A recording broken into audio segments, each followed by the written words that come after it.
I might just look at it, yeah. Hi, I'm Murph. I'm Todd. I'm Dan. And collectively we are the Wombats. And together.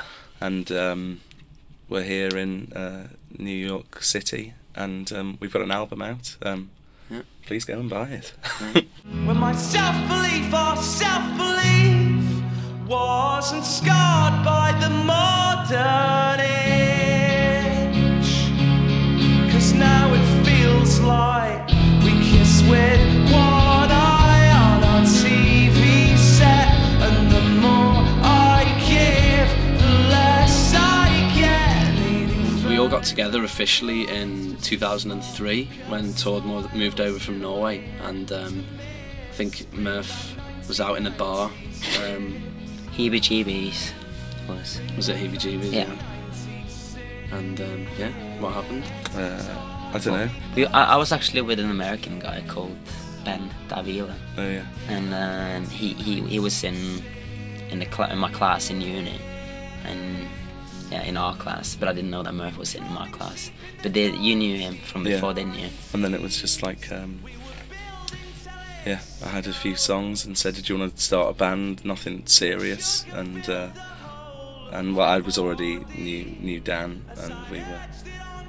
We'd done a few acoustic jollies in the cavern and whatnot. Strange, weird, yeah, the goat song in the cavern vibes.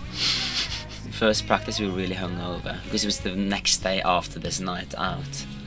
Yeah, so we had this guy Ben in the band for a year. Yeah. He was from Orange County, and yeah, took it from there really. Yeah, we just started like practicing together, and as we said, it's quite easy getting gigs in Liverpool, and we literally just kind of handed a few. We didn't even have a demo at the time, did we? We just. No. I think someone was putting a night on in Hannah's bar just down the road, and we were like, yeah, we'll play. Like, what's your band called? We're like, I haven't got a name yet, but we'll play anyway. And they were like, okay, great. You're on at 9:30. So we stuck Jester's hats on and went down, and yeah, that was the start. we tried to kind of amalgamate the two. We all love like grungy kind of things, and we were all really excited we did like little batches of EPs almost, which is almost how the first album was done as well. We'd do like 4 songs, get excited, record it, them, yeah. And then we'd move on, do another 4 or 5 songs, record them, and we kind of carried on the same tradition in a way with this. It was like we'd do 4 or 5 songs, and each one slightly evolved into different things, and it wasn't until the last 6 months was really when most of the album that ended up on the album. I think it was almost like the first year we were practicing and getting our new sound together almost for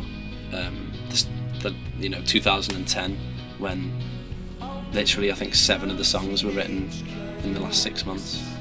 Yeah, I think we just needed to get like a template for like how we wanted it to sound, and yeah, it took a bit of time, 6 months probably before we found it, and then it was a lot easier when we knew how, like, when we had a sound for the album.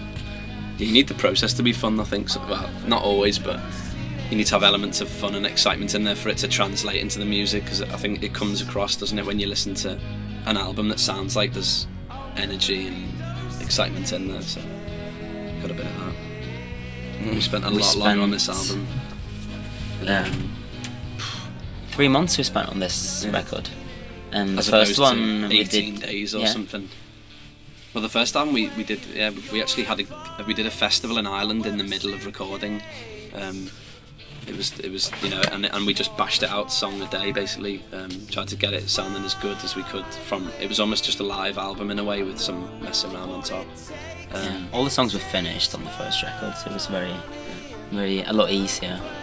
This album we obviously we came in the studio with, even like some of the songs were just almost ideas, and like 1996, that's the only one really, isn't it? Yeah. Most of them but like with the idea of like having to change things, that was we came in the studio like with demos that we wanted to change or wanted to do something slightly different with, as opposed to the first record where the songs were there, we just wanted to capture what we already had.